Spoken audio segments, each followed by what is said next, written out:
The chair lays out on second reading SB7. The clerk read the bill. SB7 by Middleton, relating to prohibiting an employer from adopting or enforcing certain COVID-19 vaccine mandates, authorizing administrative penalty.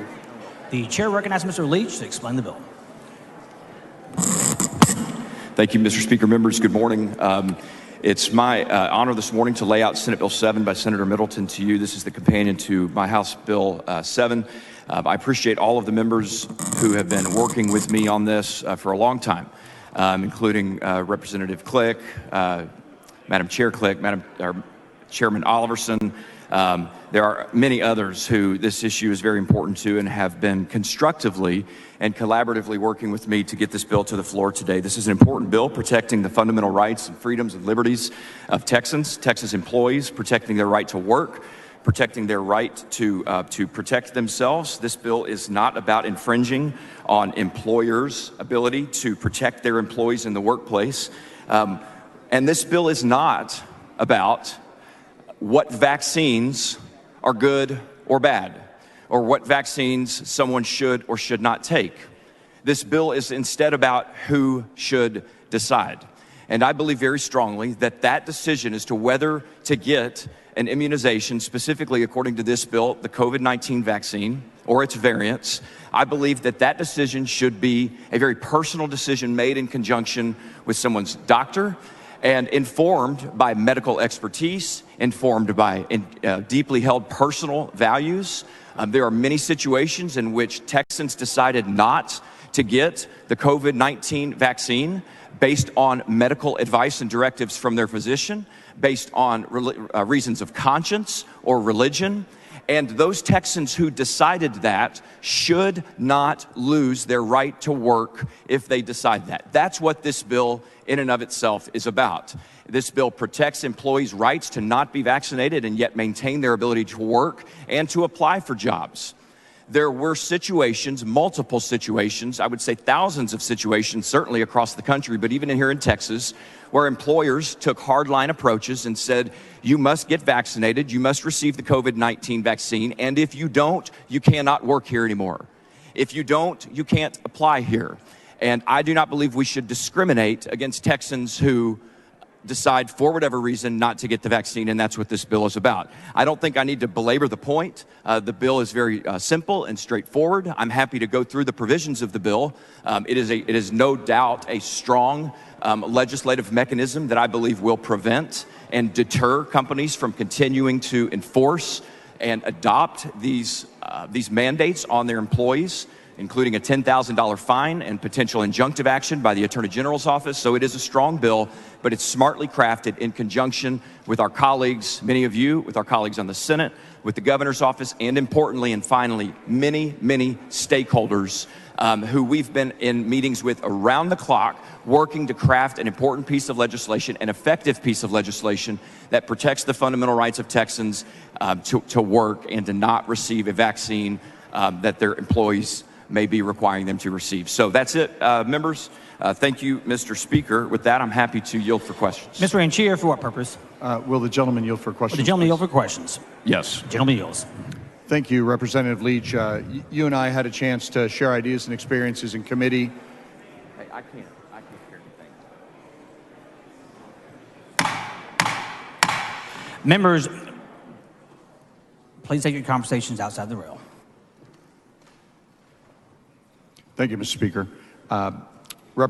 Chairman Leach, you and I had a chance to share some ideas and experiences in committee. I, as an employer of 50 employees who is responsible for their safety and well-being, and in fact has adverse legal consequences if I don't take care of their health, especially people with pre-existing conditions, people who are immunocompromised, people who are senior citizens. You recall that dialogue that we had, did you not? Yes, I do. Okay.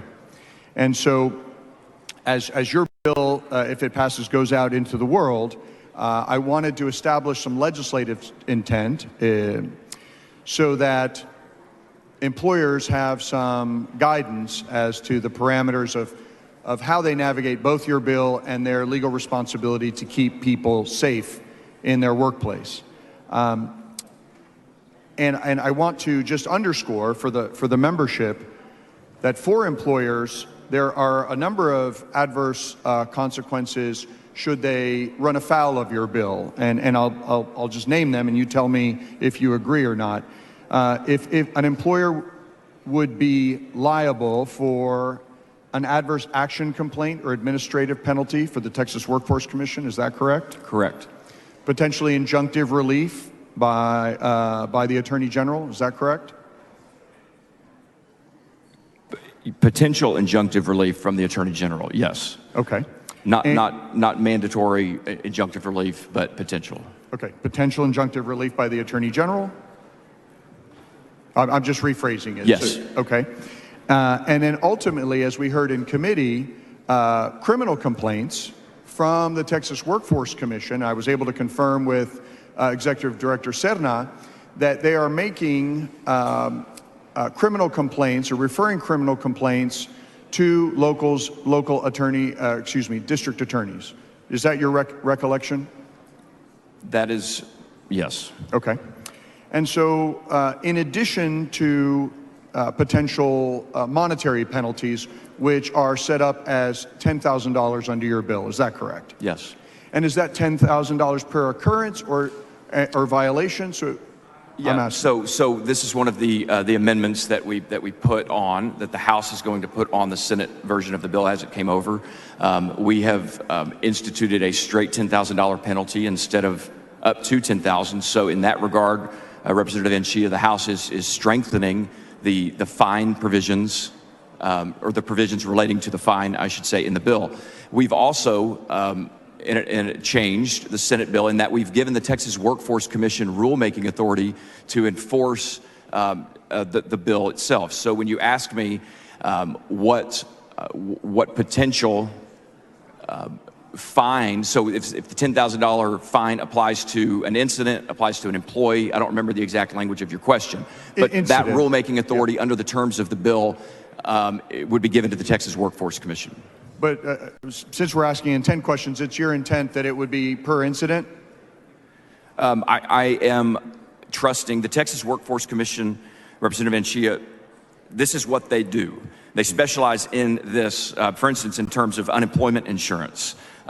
They investigate, they do their fact finding, and they make a determination as they're allowed to do under the terms of Texas statutory law.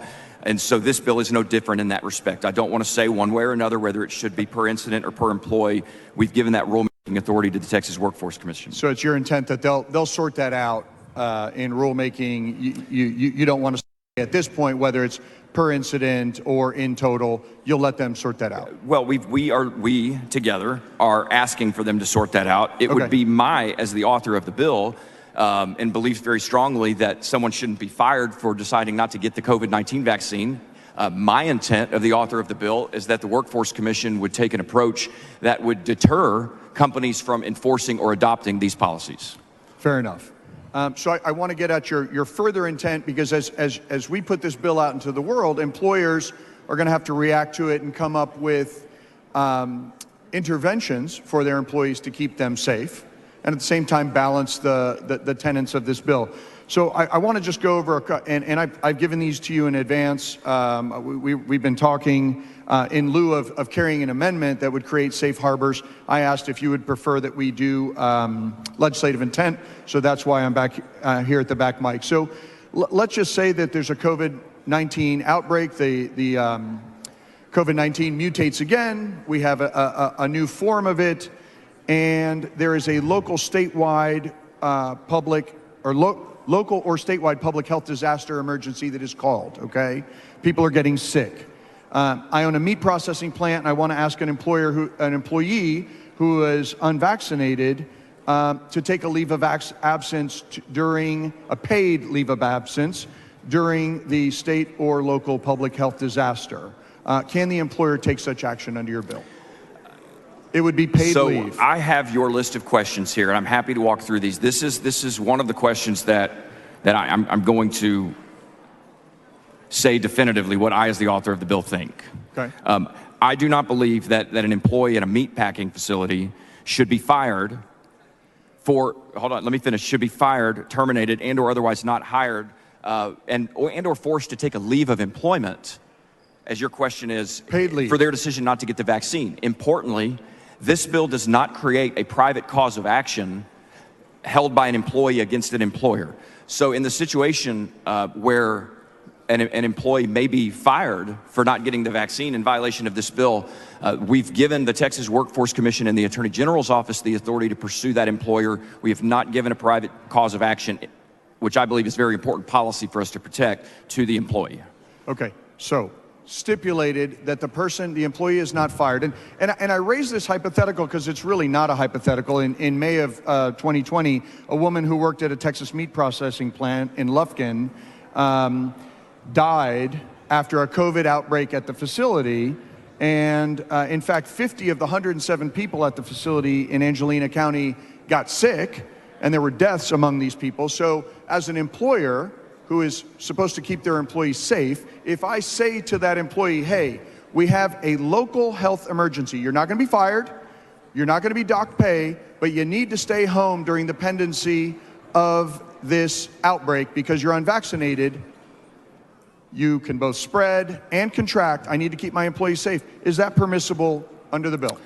I don't believe so. Again, we've given rulemaking authority to the Texas Workforce Commission. They're the fact finder. I would trust them to make the right decision.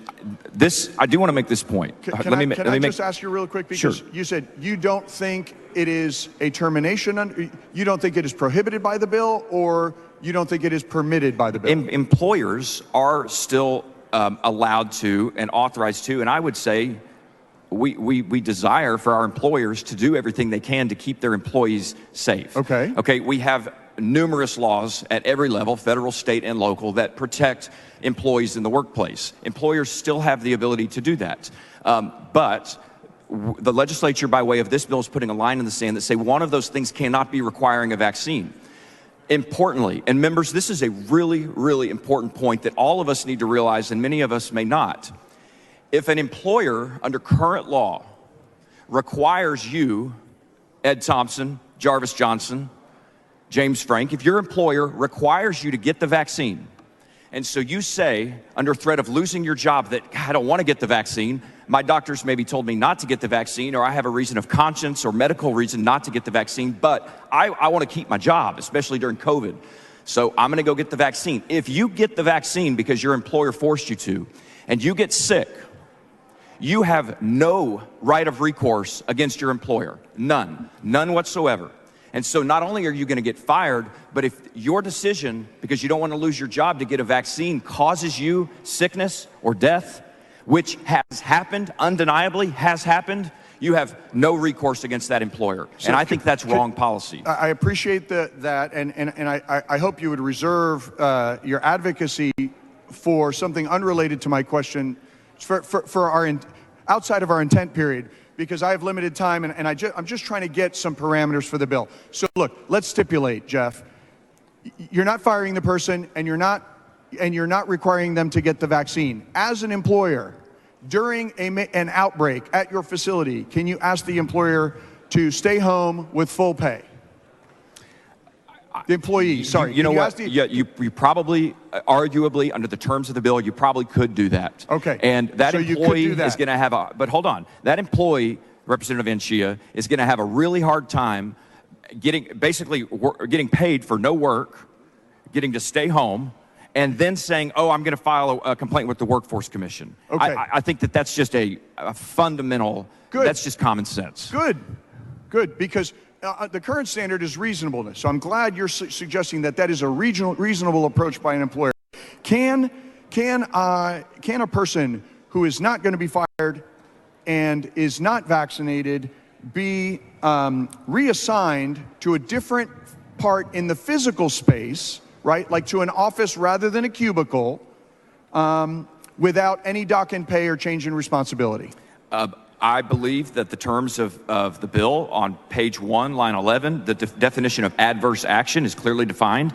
If the Texas Workforce Commission investigated and found that under that scenario, that was determined to be an adverse employment action. So, you know, and this is why it's so difficult to have this exchange, because these are highly fact-specific scenarios. So that employer could say, I want you to work in the room next door, right across the hall, and that would probably be acceptable. But if that employer says, we're going to make things really hard on you because really I can't do it under the law, but I don't want you working here, so I'm going to send you to a whole other building in a dark closet somewhere, that probably is an adverse employment action. But see, that's the challenge. It is the challenge, and that's why Chairman Leach, because you're creating a reasonableness standard here. Reasonableness is based on the totality of the facts. What we're trying to give Texas employers here is some predictability that if they are not requiring the vaccine and not firing somebody, or requiring the vaccine and not firing somebody for it, that they can actually reassign them, put them. So if there's an outbreak in my company, I say, hey, I know you're unvaccinated. I've got an 80-year-old employee here, 70-year, which is an actual fact in my company. I can ask you to go work in an office rather than a cubicle. That's all I'm asking. Is that reasonable? I think you could probably do that, but you know, Representative Chia. Can I ask them to wear a mask? Chia, you know, let me list for you the multitude of statutes we have on the books that are based on a reasonableness standard.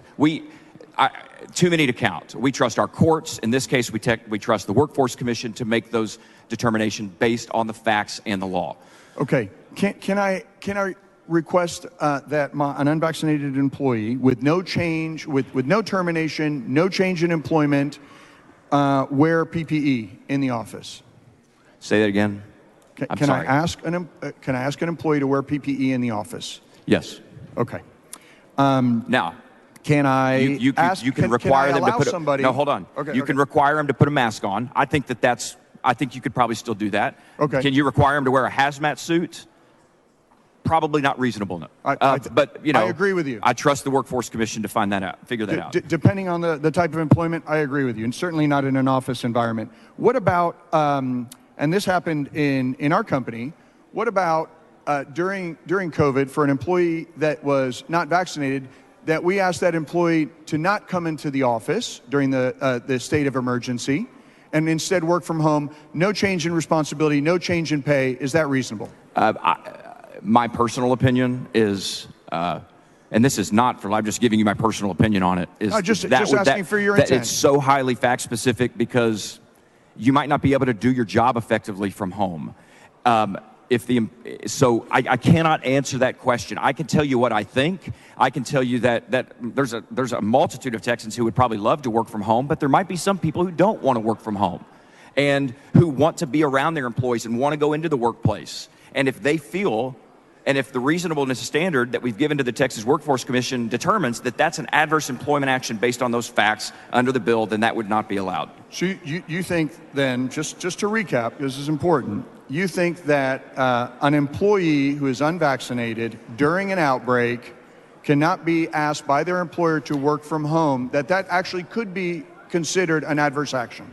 You know, the more we talk about this, and I think that this is probably a longer discussion that we need to have in subsequent legislative sessions. The more that you and I go back and forth, the more I'm troubled by employers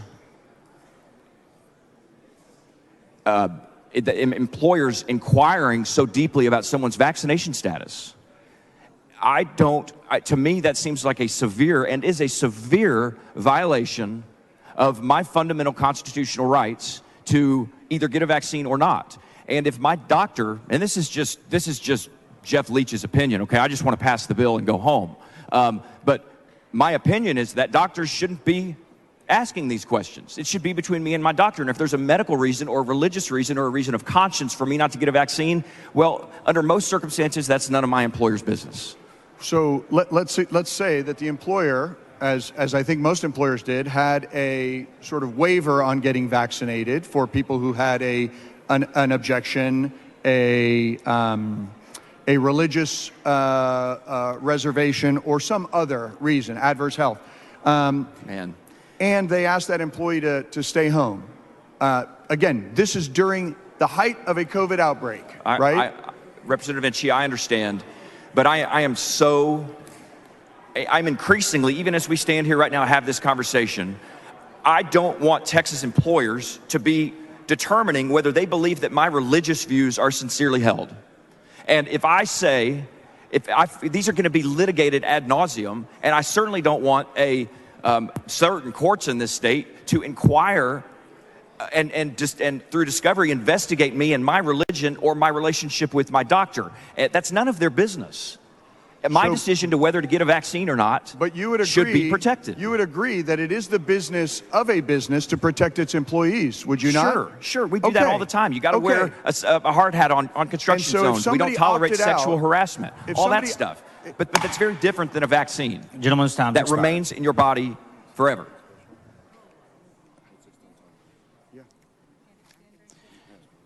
Mr. Speaker. Mr. Chair, for what purpose? Will the gentleman kindly extend time? Members of the motion, the objecting chair has unsordered. Okay. Mr. Speaker.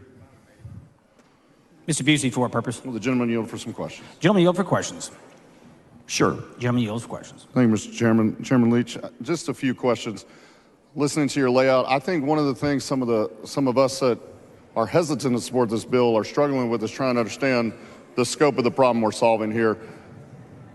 Outside of social media and Twitter, I'm not hearing about a lot of business practices and having these restrictions, even during the height of COVID here in Texas. Is this a rampant problem happening in the state of Texas? Well, rampant, I don't know, but I think that one employee who loses his or her job because of his or her decision not to get a vaccine is enough for this legislature to act and set forth the policy of this state. We, during the COVID pandemic, this body, all of us, remember those moments where we had to make public policy decisions, some of which, looking back on, were right, and some of which, looking back on, I think we would do differently. Sure, and, I agree with and that. allowing policies in the state for either public or private, for employers to be able to fire employees for not getting a vaccine, I don't think that should be the policy of the state. I don't know if it's rampant, but we have an opportunity here to set forth what the policy of the state is. I appreciate your point that we would do things different in hindsight, but what we're talking about right now is during an emergency outbreak, people have to act quickly. And so, yes, in hindsight, we would do things differently, but this bill will, if I'm understanding it correctly, will tell small business and private business they no longer have the right to act quickly to protect the rest of the people in their community space. That's not accurate.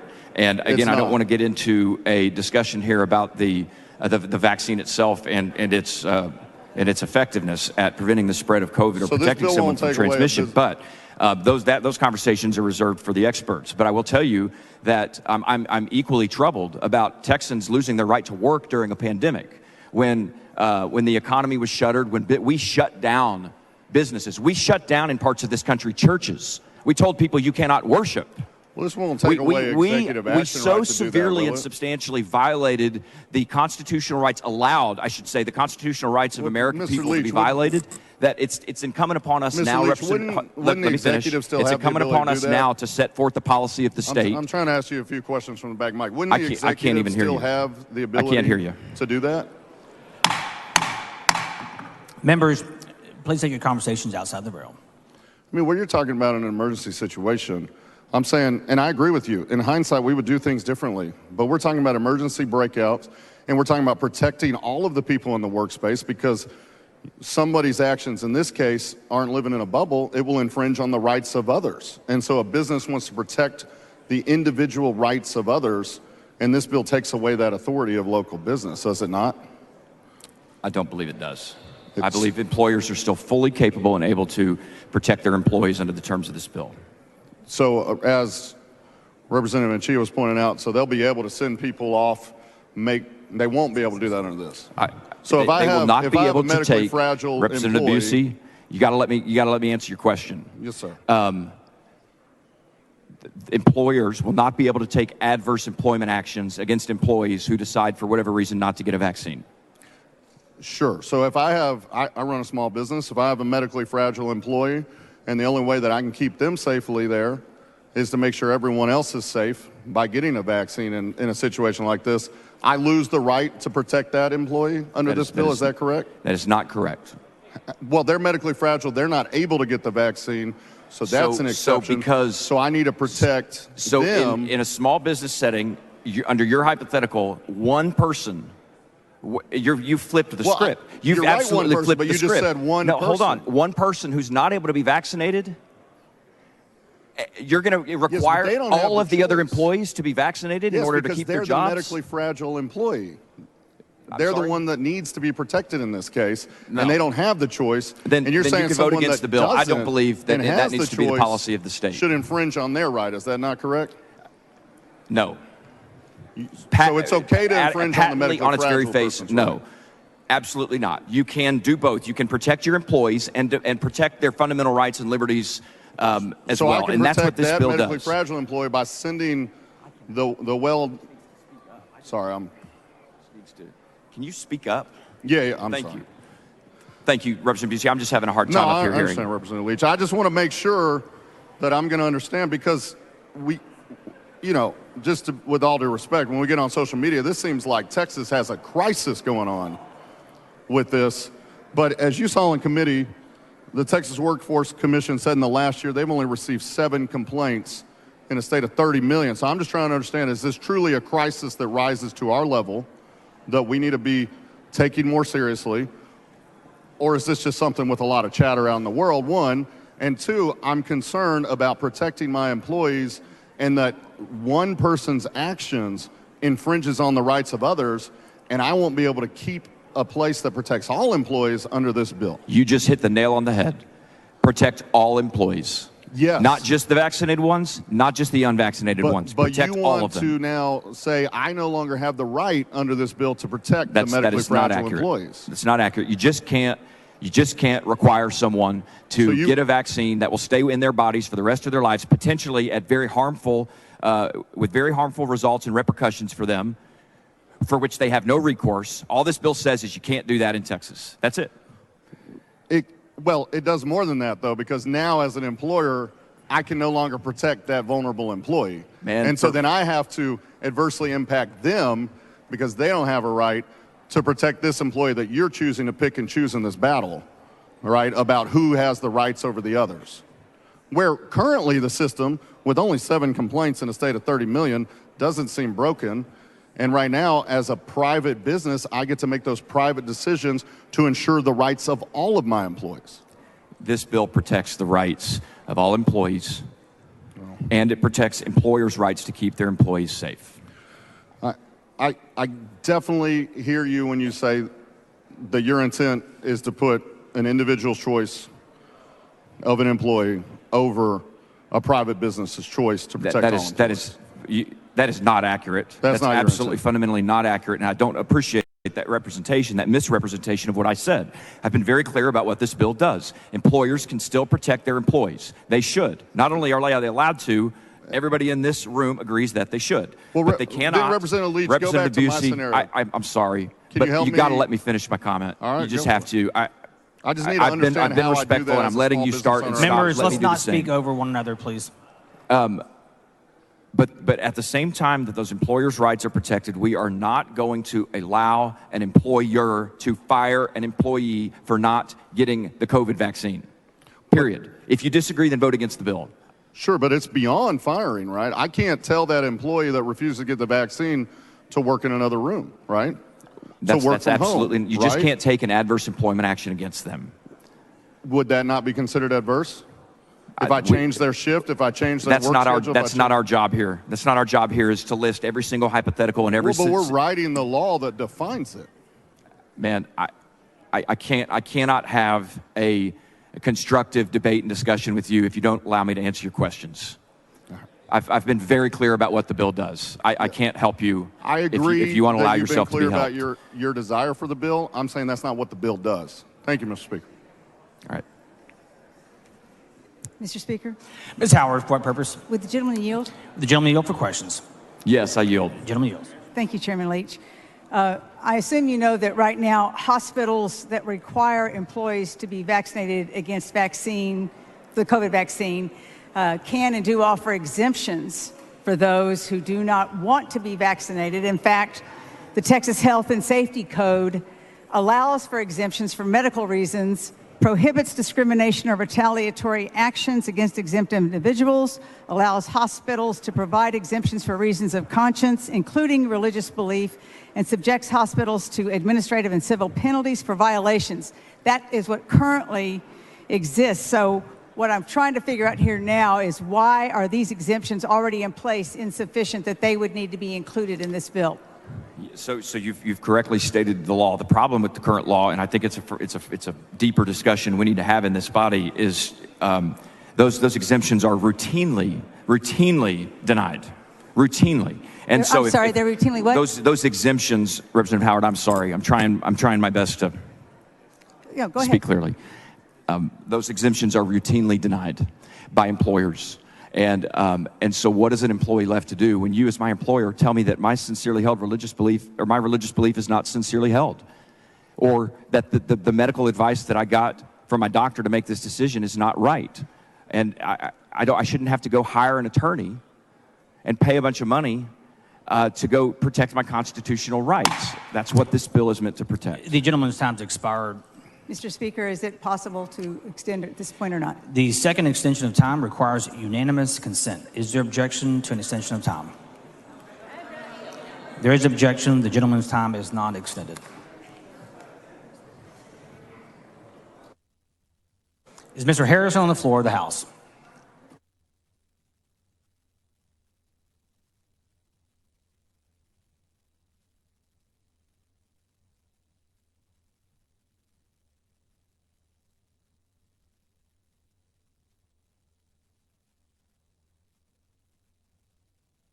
The following amendment, the clerk will read the amendment. Amendment by Harrison. The chair recognizes Mr. Harrison to explain the amendment. Mr. Speaker, Ms. Weiner, for what purpose? I raise a point of order under Article 3, Section 40 of the Texas Constitution against further consideration of this amendment because its subject matter is outside the governor's call. Please bring your point of order down front.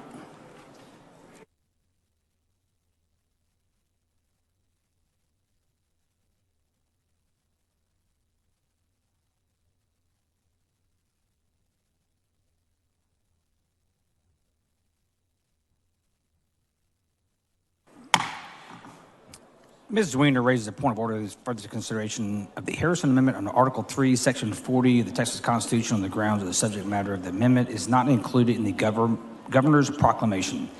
The proclamation submits the subject of legislation prohibiting COVID-19 vaccines by private employers.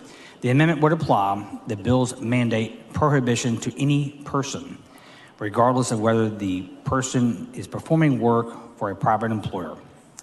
The proclamation confines the business to a particular field, which may be covered in such a way that the legislature may determine. The field, in this case, is confined to legislation related to those who perform work for private employers. Accordingly, the point of order is well taken and sustained.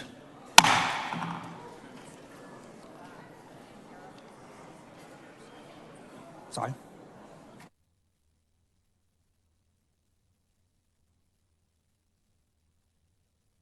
The following amendment, the clerk read the amendment. Amendment by Harrison. The chair recognizes Mr. Harrison to explain the amendment. Texas must protect all Speaker? Texans from these tyrannical COVID vaccine mandates. Ms. Weiner, for what purpose? I raise a point of order against further consideration of the Harrison Amendment under Article 3, Section 40 on the grounds that the amendment is on a subject matter outside the governor's call. Please bring your point of order down front.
Mrs. Weiner raises a point of order against further consideration of the Harrison Amendment under Article 3, Section 40 of the Texas Constitution on the grounds that the subject matter of the amendment is not included in the governor's proclamation. The proclamation submits the subject of legislation prohibiting COVID-19 vaccines by private employers. The amendment would extend the bill's mandate prohibition to students of and applicants for admission to an educational institution that is also a private employer, regardless of whether the student or applicant is performing work for that employer. The proclamation confines the business to a particular field which may be covered in such a way that as the legislature may determine. The field in this case is confined to a legislation related to those who perform work for private employers. Accordingly, the point of order is well taken and sustained. The following amendment, the clerk read the amendment. Amendment by Kane. The chair recognizes Mr. Kane to explain the amendment. Thank you, Mr. Speaker, members. We'll find out how this works. But the idea, guys, is we're trying to make something broad enough to include, students and nursing students, medical students, and those that are here in those medical facilities. Of course, we're restricted by the rules. I know, the sponsor of this bill, Mr. Representative Leach, has worked really hard on trying to find a way to make sure that everybody's protected. And of course, as you know, we have rules, and right now it can only apply to private employers. So what this amendment does is defines the term contractor for that bill as a person who undertakes specific work for an employer in exchange for a benefit without submitting to the control of the employer over the manner, methods, or details of the work. And of course, a benefit, right, doesn't have to be financial gain. That benefit could be a diploma, a certification, rotations, clinicals, and other things for those that are working there in the medical schools. So with that, I move adoption.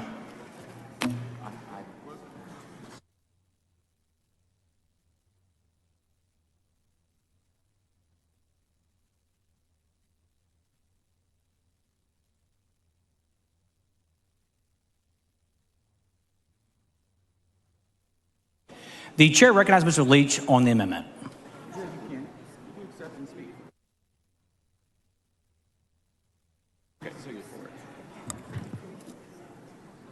Have I been recognized? Okay, members. Sorry for the delay. This amendment is by Chairman Kane is well-intentioned, and this is an issue that is very important. It's an issue that I've been working diligently on over the past couple weeks to try to figure out a way to include medical students and nursing students in the bill. If this bill passes as is, in front of you now, without this amendment, I think it's arguable, I could be wrong about this, but I think it would be safe to say that the only population of Texans remaining subject to COVID vaccine mandates would be medical students and nursing students.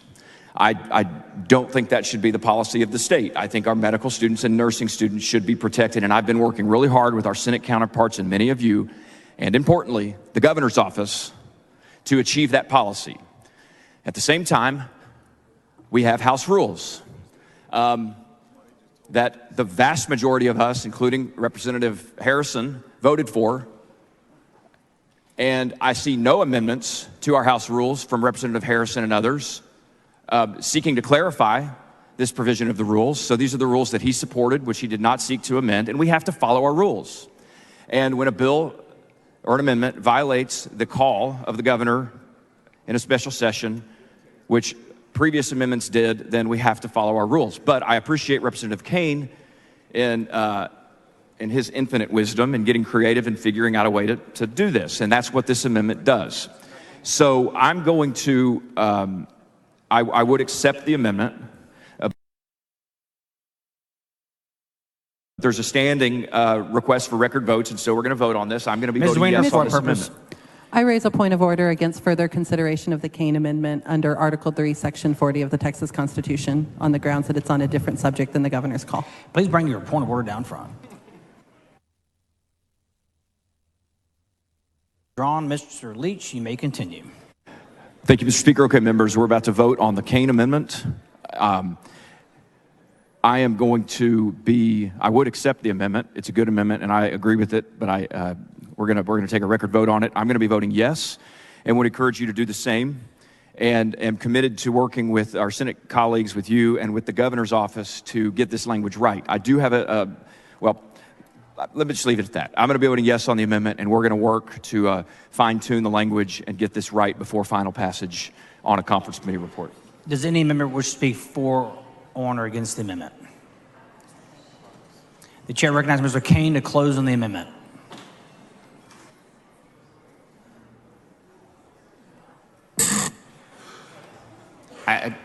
Mr. Speaker, Ms. Weiner, for what purpose? will the gentleman yield for some questions? The gentleman yield for questions. I yield. The gentleman yields. Thank you so much, Mr. Speaker. Thank you for yielding, Representative Kane.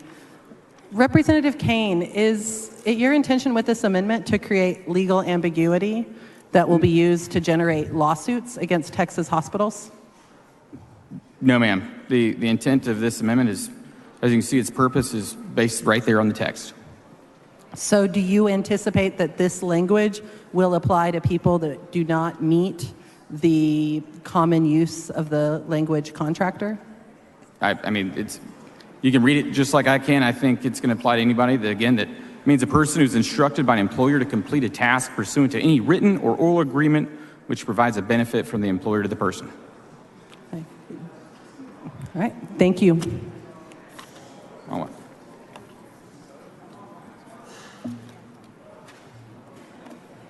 where's the other one?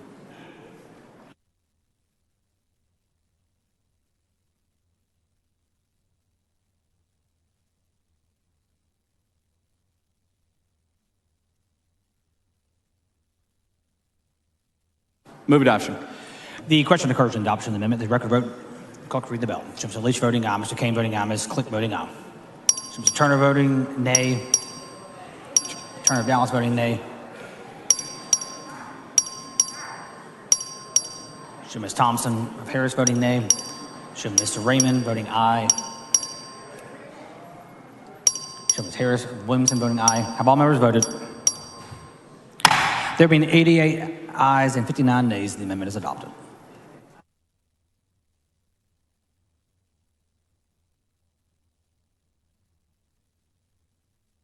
The following amendment, the clerk read the amendment. Amendment by Turner. The chair recognizes Mr. Turner to explain the amendment.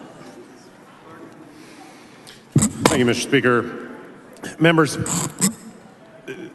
this amendment is designed to provide some important balance that I think is needed in this bill. And specifically what this amendment does is allows healthcare and childcare facilities to require their employees to be vaccinated for COVID-19 if they believe it is in the best interest of their employees and those in their care.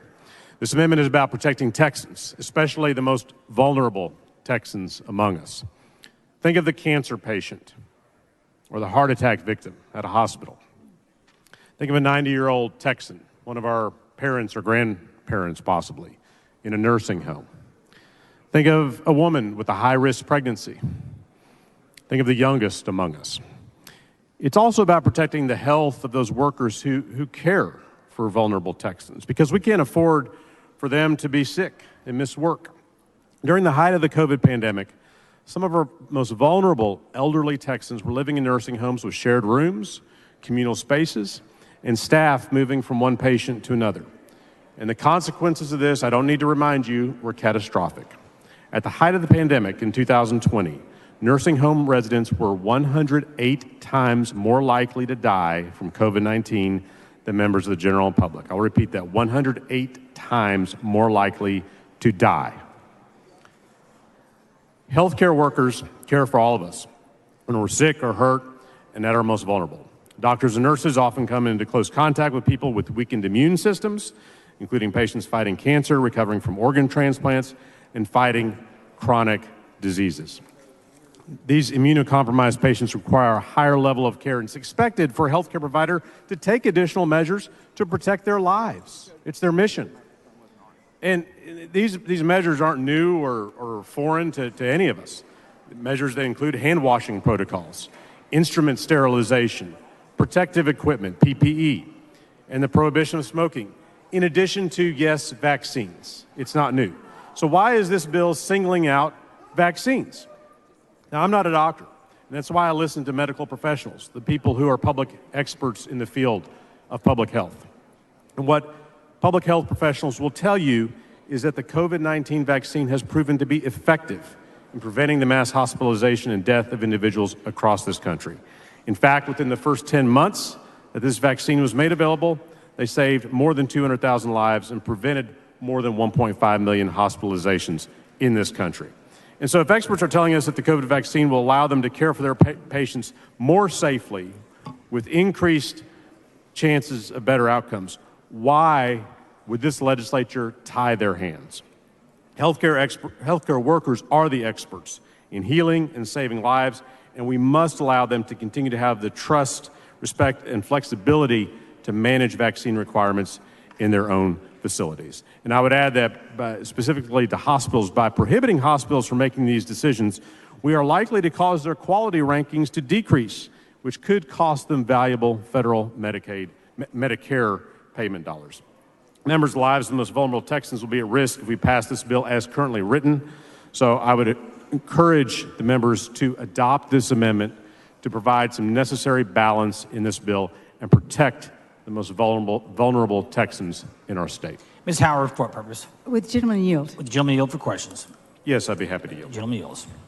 Thank you, Representative Turner, and thank you for reminding us about the fact that the healthcare providers are the ones who have the expertise here and who are in place to provide care to all of us and to protect those that they work with and those that they serve. I remember when COVID was in full force going in our state, and we had Heroes Work Here banners all over the place for the people that were going to work every day while we were waiting for a vaccine. And as you point out, that was very effective in curbing the spread.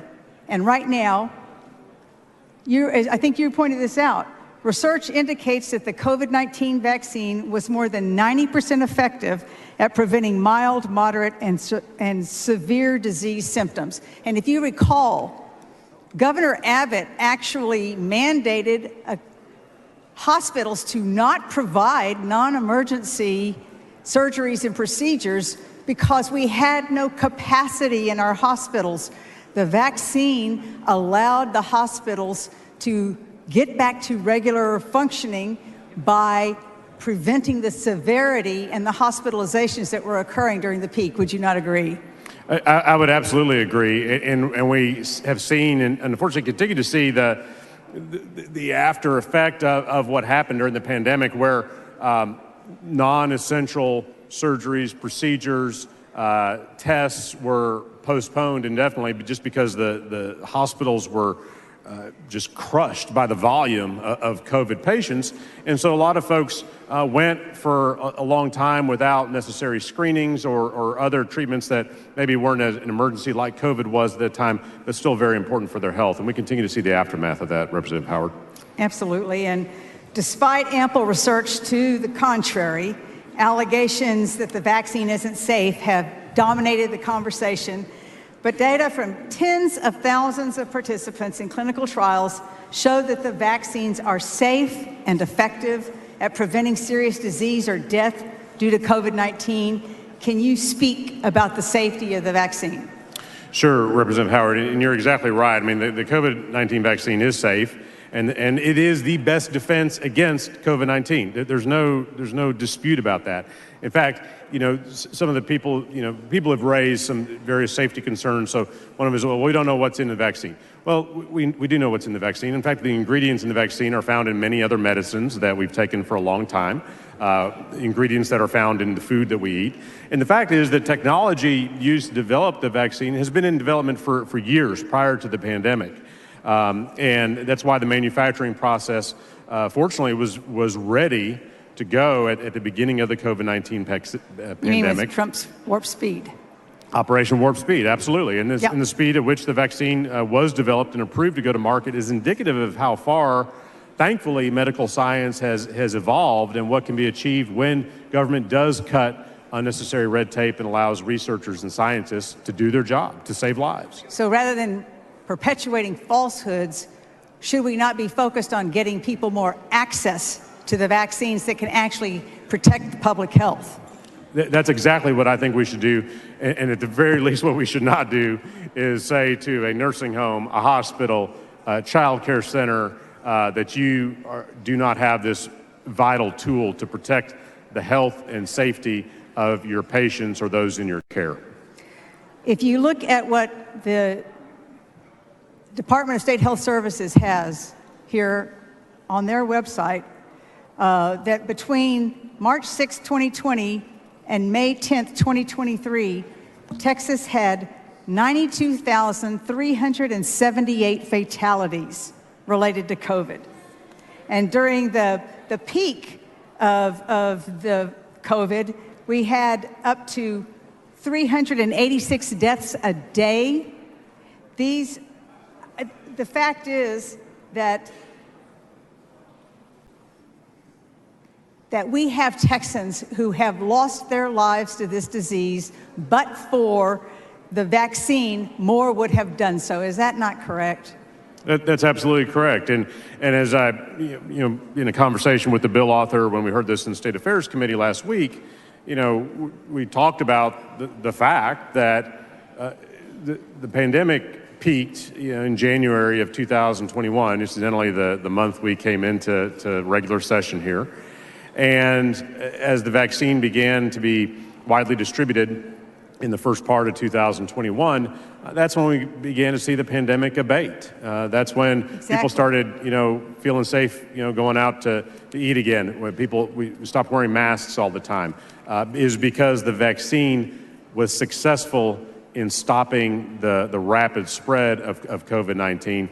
And thankfully, that while it's still with us, no doubt, that's why it's important to take a booster shot if you haven't already. I know you have because you're a nurse. But thankfully, thanks to the vaccine, the pandemic is nowhere near the public health threat it was 3 years ago, 2.5 years ago. And let me just also clarify that we're actually referring to the COVID vaccines now as a shot, just like a flu shot, because it's not really a booster of what you got before. It's evolving with the variants that come out, just like every year we get a flu shot based on what the flu variants are. No, that's exactly right. And let me just also say, people look to their hospitals for all kinds of experiences, not only to treat their illnesses, but that's also where joyful experiences occur normally. Absolutely. With the birth of babies. And there I go. Gentleman's time has expired. Thank you. You've got a good amendment. I want to protect our hospitals. Thank you. Thank you, Representative. Move adoption.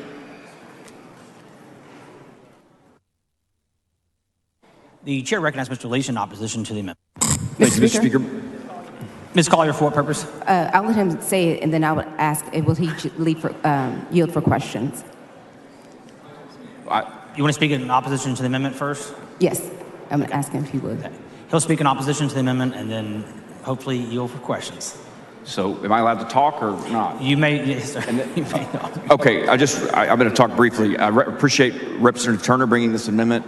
The language has been, is currently, or has been carefully crafted with stakeholders, including our important stakeholders in the medical community, doctors, physicians, experts, virologists, our hospitals, and many of you. And so I'm going to oppose this amendment, members. I'm going to ask you to stick with me on the amendment and vote no on this. We like the language as is. I ask you to support the language as is. That's been carefully crafted in conjunction with those stakeholders. Will the gentleman yield for questions? Yes. The gentleman yields. Okay. Thank you, Mr. Speaker. And Chair Leach, earlier you said employers can still protect their employees. This amendment would exclude certain healthcare providers and child care facilities. Is that what your understanding is? That's my understanding of the amendment. Okay. Yes. So when you said that employers can still protect their employees or the contractor, my question is surrounding the type of protection that can be provided, because in the state of Texas, they're not permitted to mandate masks, right? Who is they? Employers. Can employers require their employees to wear masks? I don't I understand the intent of your question. I don't want to say definitively yes or no because that's not the current bill that we're on, and I don't want to say something that's wrong. I believe that hospitals, and actually under the terms of this bill as is, hospitals and medical institutions and facilities can still require PPE, but they can't require the vaccine. Okay, so just wanted to clarify then. So it's your understanding, because you said employers can still protect their employees, and we're talking about the healthcare facility and the child care facilities. If one of the protective measures that they come up with is to require those who do not have vaccinations to wear a mask, would that be in violation of the provisions of this bill? The bill as is, it's a great question. The bill as is on page 2, line 16 through 25 relates specifically, lines 10 through 25 relates specifically to a healthcare facility or a healthcare provider, including a physician. Those terms are defined, and it says what a healthcare provider, facility, or physician may establish. They can enforce a reasonable policy that requires the use of PPE, but not a vaccine. Say that again. Requires. But not a vaccine. The answer to your question is yes. Okay, so yes, they can require masks. Now, what about testing, COVID testing? If an employer wants to require employees to be tested for COVID-19, is that permitted under the provisions of this bill? That is not the subject of this bill, and I don't believe this bill affects that. Okay, so they can still require testing. I'm not saying that. I'm just saying that this bill does not affect that. Okay.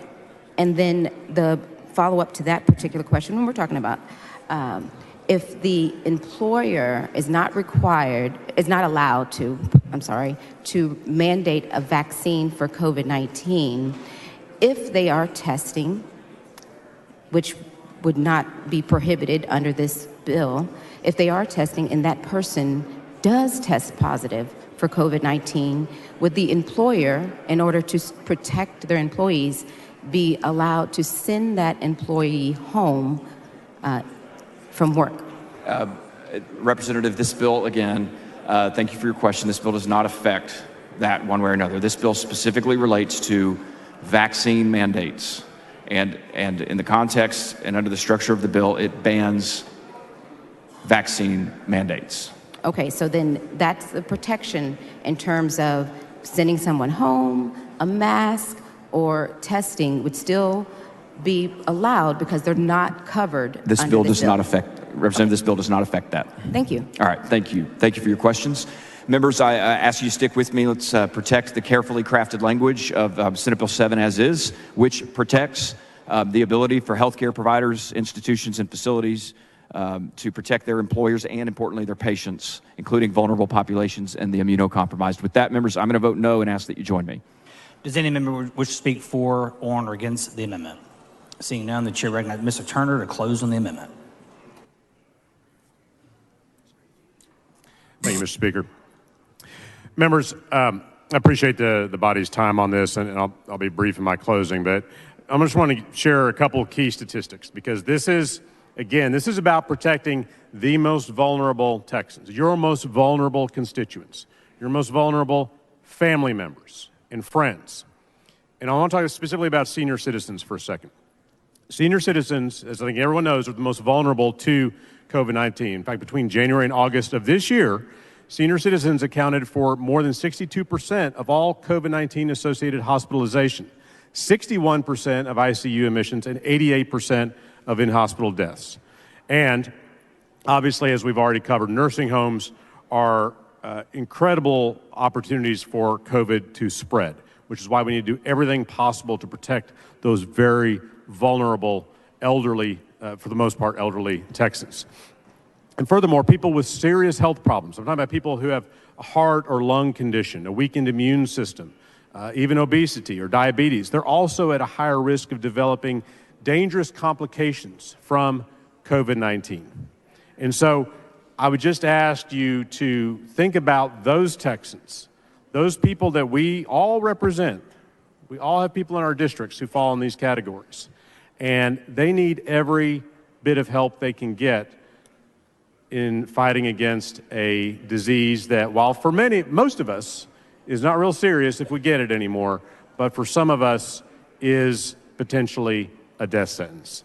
And I would ask you to do everything you can to protect them. You can do that by voting to adopt this amendment. I'll say that the bill author said that he had worked with stakeholders, which I don't doubt at all. I know he does a good job of that. But what I would say to you members is that each one of you is a stakeholder. We are the definition of stakeholders. We are elected representatives for nearly 200,000 Texans. You have a stake in this process. So just because some other stakeholders met privately to negotiate the language in the bill does not mean you don't have a voice in this process. You do have a voice. And for those of you worried that this may be a politically tough vote, I would just say I would love to understand how someone can attack you for voting to save someone's life, voting to save an elderly Texan's life in a nursing home, in a hospital, saving a child's life in a daycare center. I don't know how that can hurt you. I think it can only help you. I know it will help the people of Texas. So I would ask that you vote yes on this amendment. The question occurs on the adoption of the amendment. Is a record vote. The clerk ring the bell. Mr. Turner voting aye, Mr. Leach voting nay, Ms. Click voting nay, Mr. Patterson voting nay.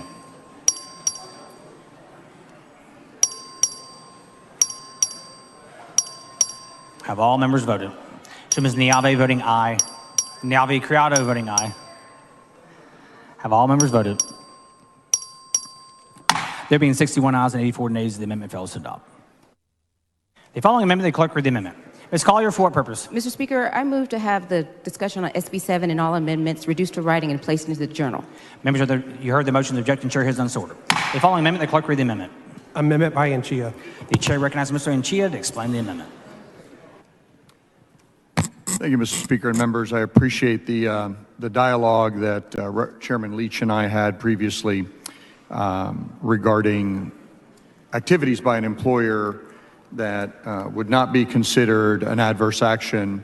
And we had these discussions in committee as well. It's important as employers are trying to deal with protecting the health and safety of their employees, complying with federal law, complying with state law, and at the same time dealing with the prohibitions in this bill, that we give them clear guidelines. And I think the one thing that Representative Leach and I would agree on is that people should not be fired for refusing to take the vaccine. Fair. This bill goes far beyond that, applies to contractors. That contractor definition has been expanded now via amendment by Representative Kane. So that creates a lot of uncertainty for Texas employers. And as an entrepreneur who has 50 employees, I think it's really important considering the possible adverse consequences for Texas businesses. And we dealt with this in the back and forth. Any of you who are entrepreneurs and employers understand how potentially or the consequences of the current bill. In fact, an employer who runs afoul of provisions of this bill would be subject to adverse actions or complaints from the Texas Workforce Commission, penalties associated therewith, currently $10,000. I know there's some proposals to increase that, injunctive relief by the Attorney General, and most difficult for employers is a possible criminal referral. We had Ed Serna, the head of the Texas Workforce Commission, tell the State Affairs Committee that, in fact, there are criminal referrals that are sent to local DAs for prosecution from the Texas Workforce Commission for violations of bills like these. So that's pretty serious for Texas employers. And what this amendment seeks to do is provide some safe harbors so that Texas employers are not subject to the vagaries of a reasonableness standard. We want to be very explicit here and say, in the law, these things are not considered adverse actions. And all of them fall short of termination, and far short, because that is the one part of this bill that I think the bill author and I agree on. So I just want to detail them for you. And if you look at FAS, you'll see them specifically in subpart B, the following actions taken by an employer with respect to an employee or contractor, and this is important, to protect the health and safety of individuals at the employer's worksite, right? So there has to be an original litmus test that you're engaging in these activities to protect the health and safety of employers at your worksite. These will not be considered adverse actions under the bill. First, offering the employee or contractor the opportunity to work remotely, right? This is reasonable. We see Texas employers doing it all the time. We did it in our company. Number two, asking the employer or contractor to use PPE. I'm very, very pleased that in the dialogue, which has now been reduced to writing with the bill author, he and I are both in agreement in our intent that his bill does not prevent employers from asking employees who are unvaccinated to use PPE. I think that's positive. We would be including it as a safe harbor in this amendment. Number three, moving the employees or contractor's workspace to another area of the employees or contractor's current worksite.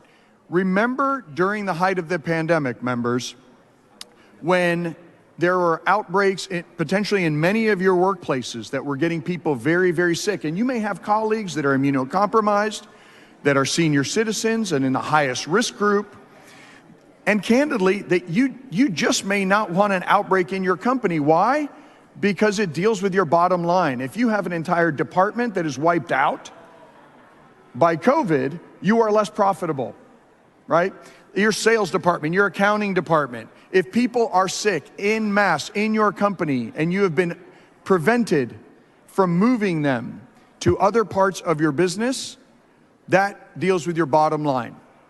That makes you less profitable, and that really is a burden for Texas businesses. So reassigning an employee or a contractor's work responsibilities without adversely affecting the employees or contractor's compensation or benefits, that should be allowed as well. And we should be able to tell Texas business very clearly that these things are permissible and will not give rise not only to a TWC workforce action, but also to a criminal complaint. And finally, if you look under sub 5 of the bill, if during a statewide or local public health disaster declaration or a regional public health emergency, and again, we don't know what COVID's going to do in the future, how it's going to mutate, how it's going to impact populations. If at that time you offer an employer or contractor a leave of absence paid with full benefits during the period of the disaster, that is also a safe harbor and allowed. So members, these are very reasonable, but they're also providing predictability to our business community statewide so that they can act under their legal obligation to keep their employees safe and at the same time not be subject to TWC action or criminal referral to their local DA. That is what our businesses are going to be dealing with under this bill. We should be explicit in allowing them to take these reasonable measures in statute. And with that, members, I appreciate your time and attention, and I move adoption of the amendment. The chair recognizes Mr. Leach in opposition to the amendment. Thank you, Mr. Speaker. Members, I appreciate Representative Manchia bringing this amendment. It's an important discussion. That said, the language has been carefully crafted with stakeholders, with our Senate colleagues, including Senator Middleton, the author of the bill. While I appreciate the intent of the amendment and committed to continuing this conversation, I'm going to oppose the amendment and ask that you would stick with me and vote no. Does any member wish to speak for, on, or against the amendment? Seeing none, the chair recognizes Mr. Manchia to close on the amendment. Thank you, Mr. Speaker. The great part about being in the legislature is despite the fact that stakeholders who are outside this body may have worked on this, we actually get to offer up our ideas, just like Representative Kane did previously in an amendment that the author supported. So I consider it an incomplete objection to this amendment to simply say, well, this has already been crafted, because we've already changed the bill here on the House floor. And so the balance that you need to offer up here, members, to the rest of the state of Texas and Texas business is, are we going to create safe harbors for employers so that they are not dragged before TWC or subject to criminal complaint or subject to Attorney General injunction, right? And these are very, very reasonable measures. These are things that employers can do without impacting the employment right? We're not, in none of these cases are people fired. I agree with the author that people should not be fired for refusing to get vaccinated for COVID. I think that's fine. But we are going to give very bright lines to employers to say that if you engage in these activities, they will not subject you to adverse action by the state, and they are not considered adverse action against employees. And members, this is very straightforward. Any of you who consider yourselves pro-business, we're giving our business community bright lines so they're not subject to this bill. I urge you to vote in favor and move adoption. The question occurs on adoption of the amendment. Is record vote. The clerk read the bell. So Mr. Chia voting aye, Mr. Leach voting nay, Ms. Click voting nay.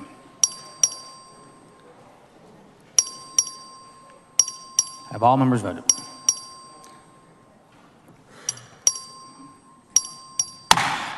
There being 62 ayes and 83 nays, the amendment fails to adopt. The following amendment, the clerk read the amendment.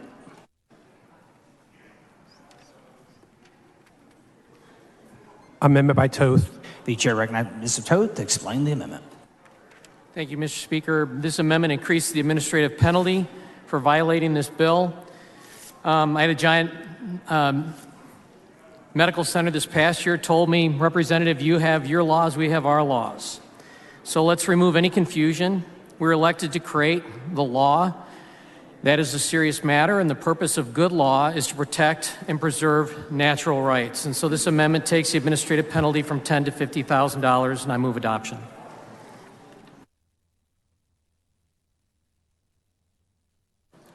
The chair recognizes Mr. Leach in opposition to the amendment. Mr. Speaker, I'm proud to stand up here with my colleagues, Representative Harrison, Representative Schatzline, Representative Tinderholt, and the author of this amendment, which I just saw, Representative Toth. We have in front of us, as is, the strongest COVID mandate ban bill in the entire country. The Senate sent over a bill that would have allowed with a very weak penalty provision, frankly, that would have allowed a fine of only $1. $1. This House, by way of the bill that was passed out of the State Affairs Committee, has the ability to increase that to $10,000. This reckless and unfounded and frankly, I think bordering on ridiculous and silly amendment increases that fine to $50,000 and jeopardizes the bill. I think it's very likely that if this amendment goes on, things will be delayed so substantially in the Senate that it could kill the bill, members. It's very likely to do so. Senator Middleton, I've communicated with him about this. He is opposing this amendment. And I would ask that you stick with me and Senator Middleton to protect this bill, the COVID vaccine, the strongest COVID vaccine mandate bill in the country, and vote no on the amendment. Mr. Harrison, for what purpose? Yeah, will the gentleman yield for question? The gentleman yield for questions.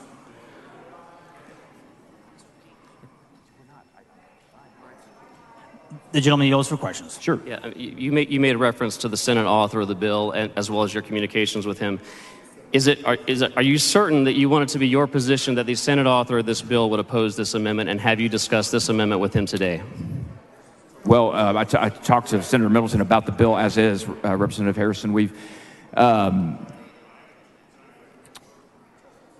We had communicated earlier and are going to and are committed to protecting the bill. I haven't talked to him specifically about this amendment, but they sent over a bill out of the Senate that would allow a $1 fine. And so in communications with the Senate, we agreed on $10,000. So, we could, 10,000 is a strong fine. It's going to deter this activity in the future. And I would ask that we be strategic and smart about a bill that can withstand judicial scrutiny and actually be effective and enforceable. I don't expect the answer. I appreciate that. I don't expect the answer to the next question to be yes, but are you aware that I have spoken to the Senate author of this bill about this exact amendment today, and that he let me know he fully supports this amendment and that it would pass in the Senate? I'm going to accept it.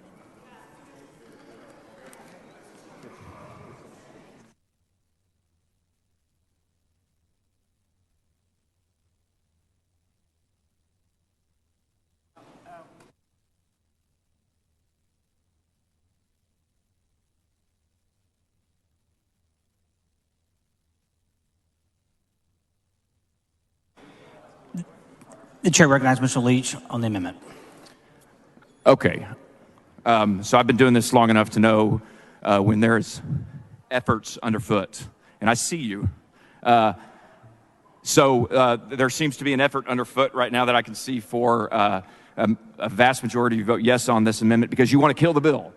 So what I'm going to do is we're going to vote on it. I'm going to vote yes on the amendment. I'd ask that you join me so that we can save the bill.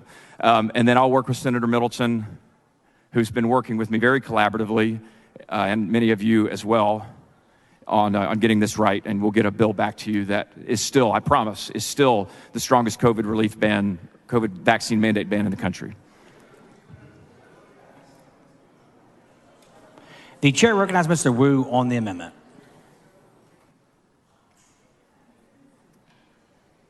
Thank you, Mr. Speaker. Members, we're asking you to vote 3 PNV on the bill. On the amendment.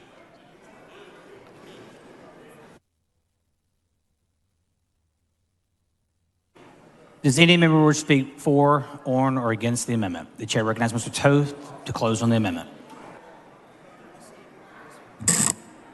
At the end of the 87th session, I actually had a hospital in my local area, upon refusing to allow a counselor in to see a patient after we had just passed legislation enabling that to happen, said, Representative Toth, you have your laws and we have our laws, and we choose to disregard your law.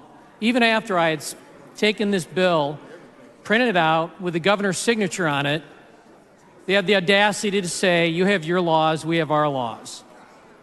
Please pass this amendment. Ms. Weiner, for what purpose? Will the gentleman yield for some questions? Gentleman yield for questions. You bet. Gentleman yields. Representative Toth, my understanding of the underlying legislation is that it applies to employers of any size. Is that your understanding as well?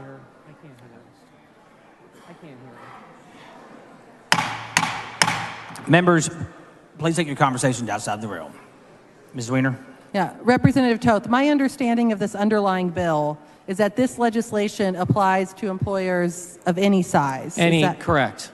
So that means if somebody has one employee, one contractor, this legislation applies to them. Correct. So we've had a lot of conversations in this chamber about concerns about whether or not smaller employers are capable of complying with complex regulations.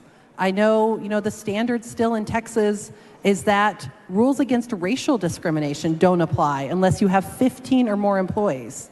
Are you concerned that you raising this penalty to the amount of $50,000 is going to create an unreasonable burden on small I'm concerned about the unreasonable businesses? burden it causes on anybody to lose their job when they were told that a vaccine was potentially dangerous to them, and so they didn't do it, and then they lost their job.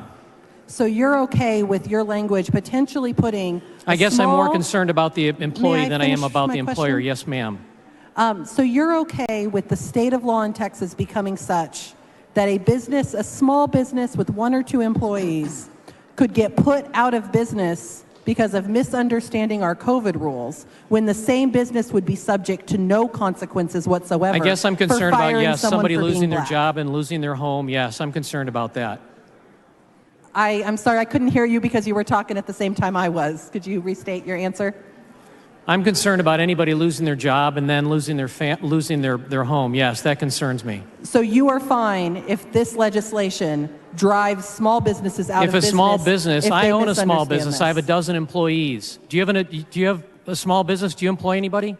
I do not employ anybody. Okay, well, let me tell you what it's like. It's difficult. It's challenging. But at the end of the day, I have to follow the law. And I do follow the law. So any small business, whether you have 1 employee or 5,000 employees, you're considered a large business, you have to follow the law. Representative Toth, do you think it's possible for small businesses to become confused by changing governmental regulation? I can't hear.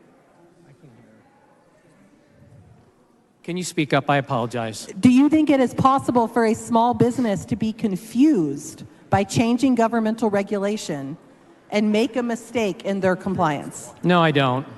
I stay on top of regulation changes. In fact, the reason why I ran for the Texas House was because this chamber in 2007 passed a law that almost put me out of business. So yeah, I'm sympathetic to overreach by this chamber. And yet, you are pushing an amendment that would create a mandatory $50,000 fine. $50,000 fine, yes, because for any violation, mandatory fine. I want to say that's not discretionary. This could be something the employer tried to fix, and they could still get hit with this mandatory fine that could put that business not if they follow the law. I mean, what if the employer themselves is immunocompromised? They'll follow the law. There are so many challenges in this bill, and quite frankly, it is startling to see folks who Just tell don't us that we mandate COVID can't. vaccines. It It's is very startling simple. This to is not see- a very difficult or complex situation I'll at just all. let you tell me when it's my turn, Representative Toth. I guess it's now.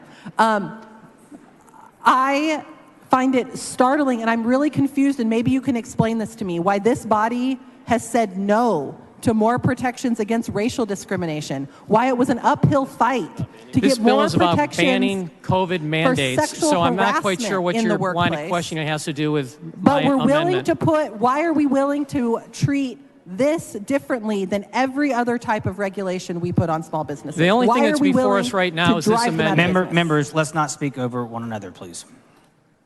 Why are we willing to use this particular hammer to drive people out of businesses when we're not willing to do the same in other important areas of protections? This speaks to vaccine mandates, and that's what I'll answer questions about. Okay. Why are vaccine mandates more important protections for employees than racial discrimination protections? I'm not going to address racial discrimination. We have laws, good laws against racial discrimination, and people should follow them. They don't apply to employers with 15 or fewer employees. Thank you, Representative Todd. I move passage. Mr. Martinez Fisher, for what purpose? Gentleman yield. The gentleman yield for questions. You bet. Gentleman yields. Thank you, Mr. Speaker. Thank you, Representative Toth. Representative Toth, this looks like a tax to me. Is this a tax? This is not a tax, of course not. This is a collection of revenue from the government against private individuals. What is it? It incentivizes businesses to follow the law and to not hurt people that refuse to take this vaccine. And could you tell me anywhere else in code where we impose a $50,000 fine on private employers for anything? I'm not advised, and that's not before us today. What's before us today is this amendment and this bill. And just relative to the idea of coming up with the amendment, is that just a number you made up, or is that based on It some shows sort of... that we're serious about this, and relative to the issue that I raised before, Mr. Martinez-Fisher, it shows the fact that if we're going to take this seriously, then there has to be a serious penalty to keep people from doing this to people, businesses from doing this to people. And I appreciate that. Just in looking at this amendment and You do appreciate that? I do appreciate that. Thank you. And looking over the amendment and talking it over, it seems like it's a tax. It's like it's a COVID tax, and is that your intent to impose a tax? It's not a on COVID employers? tax. If you don't want to do this, just follow the law. It's very simple. Don't put a mandate in place if you don't want to pay the fine. Is the fine a mandate? Excuse me? Is the fine a mandate? The fine is there to make sure that people follow the law. We do that here, don't we? I mean, that's what we do. We put laws in place, and we want to make sure that they're followed, as opposed to putting hollow laws in place that never have any penalty. Right, and I guess when I say this is a mandate or a requirement, you say that it's an incentive. Does an employer have the option of not pay it if they don't want to? The employer has the option of not mandating COVID vaccine mandates. Right, we're speaking about the amendment, which is about your fine or your tax. So my question is, if it's not a mandate, if it's not required that they pay the fine, then there is no penalty for them to not pay this? This is a self-imposed fine. If you choose to violate the law, you are choosing to pay this fine. And do you have to pay the fine if you've been assessed the fine? I can't hear you, I'm sorry. What are the consequences for not paying the fine? My amendment doesn't speak to that, Mr. Martinez-Fisher. Well, it should, because we're about to put a fine on any private employer that may disagree with what you're doing, and that may be their choice, just like it's your choice. If they choose to disregard the law, that's their business. If they choose to disregard the law, then they will. I mean, just before you were up here, Mrs. Sweener had said that, well, what if people don't know about it? Now, what you're saying is that they do know about it, but they simply choose not to follow the law. I'm just trying to understand the intent. If the intent is there's going to be a fine, I said, is it a mandate? Are they required to pay it? You said it's an incentive. And I said, okay, well, if they're not required to pay it, then what are the consequences for an employer pursuant to your amendment if they just say, I'm just going to ignore this? Mr. Martinez-Fisher, this was a $10,000 fine. It's going to $50,000. We had talked with the Senate about it. They approved it. They liked it. So that's what we're doing. So we're not removing it. This is still going to be there, whether it's there. I'm okay. I can ask the question again. I know. What are the consequences if an employer chooses to not pay this fine? Guys, I can't hear what these guys talking about outside. I'm sorry, John. Members, please take your conversations outside the room. So I'm sure you're having trouble hearing me. I'm just saying, what are the consequences? We have a fine, whether it's $10,000, $10, or $50,000. What are the consequences if an employer says, I'm not paying that fine? I mean, this is a Texas pro-business, low regulatory environment, regulatory certainty. For that regulatory certainty, what happens if an employer doesn't pay the fine? The purpose of government is to protect and preserve natural law. You have rights, I have rights. Mrs. Sweener had talked about racial discrimination in living free in this state. Gentleman's time has expired. Mr. Speaker, I move to extend to get the answer to one question.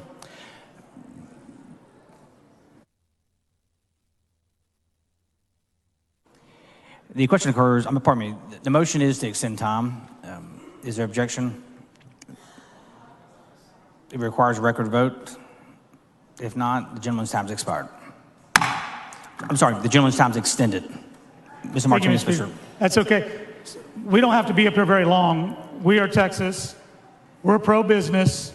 We're a low regulatory state, and we believe in regulatory certainty. You have proposed an amendment now that will fine Texas employers $50,000 for each violation of this proposed act. Correct. My question for the fifth time is, what are the consequences? What happens if an employer refuses to pay the fine? The bill doesn't address that, nor does the amendment. Do you know of anybody that's lost their job, Mr. Martinez-Fisher, as a result of not getting this vaccine? I know many employers that I represent in San Antonio. I have a friend that flies for United Airlines. He was told by his doctor not to get the vaccine because of medical issues that he had, and United made him do it anyways. Right. Do you think that's right? What I think... Is that pro-business? Does pro-business mean more to you than this man's right to life? What I think is right... Is that right to you? Does that sound right and reasonable? What I think is right is that if you're going to propose an amendment to put a fine or a tax, a mandate, or an pocket incentive... change. That's what $10,000 is to a large corporation that has mandated somebody that could lose their life if they got this vaccine. Well, does that not matter to you? Members, let's please not speak over one another. Representative, unlike your district, I don't have a lot of big corporations. I have a lot of mom and pops. And $10,000 is a lot of money. $50,000 is a heck of a lot of money. Now, you just gave me an answer that you said the legislation does not address the repercussions of an employer not paying a fine. You can address Mr. Leach with that. I think that's proper. Well, sir, you're the author of the amendment? I'm not the author of the bill. The bill prescribes a $10,000 fine, whether it's a $10,000 fine or a $50,000 fine. I think Mr. Leach can address what the repercussions are of not paying the fine. Well, I appreciate that, but I have you here with your amendment. You have chosen voluntarily to exceed this fine limit to $50,000. You have my attention now. I'm paying attention now. $50,000 is a lot of money. I think it's a tax. I think it's a mandate. You said it's not. That's nice, and you get to put that in the record after we're done with our discussion. You can ask to have that committed to the journal. Sure. And just like you can use words to not answer this question, we can put those in the journal too. You bet. So again, if there is no requirement that the employer pay the tax, I mean, what are the consequences of not paying the fine? That's all I want to know. Are there none? You can just say none. There is a $50,000 fine or a $10,000 fine, depending on if this is accepted or not. And you can ask the bill's author what the consequences are for not paying the Sure. fine. And now that you have this amendment, you have now become And an author. I guess if there is no consequence for not paying the fine, then you don't have anything to worry about, do you? Well, that's why I just want to hear it come out of your mouth. If there are no consequences, My just say so. amendment has nothing to do with that, Mr. Martinez-Fisher. And Under your But amendment, if you'd like to see us add an amendment to it to make a more prescriptive penalty, then we can do that as well. no, sir. I just want to know. You sure? If your amendment goes on, and a constituent mom and pop business in the district I represent violates this act and doesn't pay the $50,000, what? That's the question. What are the consequences? It's the same thing if they don't pay the $10,000 fine. And that is what? These questions are directed to the bill author. Direct those questions. Is this the Texas workforce? It says here on page 4, line 20, and this is directed to the Texas Workforce Commission. It says the commission shall adopt rules as necessary to implement and enforce this chapter. How's that? Move passage. Yeah, Mr. Toth, I've not finished my questions. I'm sorry. And so you said the commission will adopt rules, so they'll adopt rules to decide what to do with this fine? These rules, it has nothing to do with my amendment, Mr. Martinez-Fisher. I think anytime anybody imposes a tax or a My amendment or a fine or a has nothing to mandate- do with line 20 of page 4. You should direct that to the bill's author. Mr. Speaker, Mr. Martinez. if the request has not been made already, I'd like to have the exchange between Representative Toth and myself reduced to writing, placed in the journal. Members, you heard the motion. Objection. The chair hears none, so ordered. Move passage. The question occurs on the adoption of the amendment. This is a record vote. The clerk ring the bell. Show Mr. Leach voting aye, Mr. Toth voting aye, Mr. Martinez-Fisher voting nay, Ms. Click voting aye. Show Mr. Schofield voting aye. Mr. Martinez-Fisher voting nay. Thank you. Have all members voted? There being 87 ayes and 57 nays, the amendment is adopted. Following amendment, the clerk read the amendment.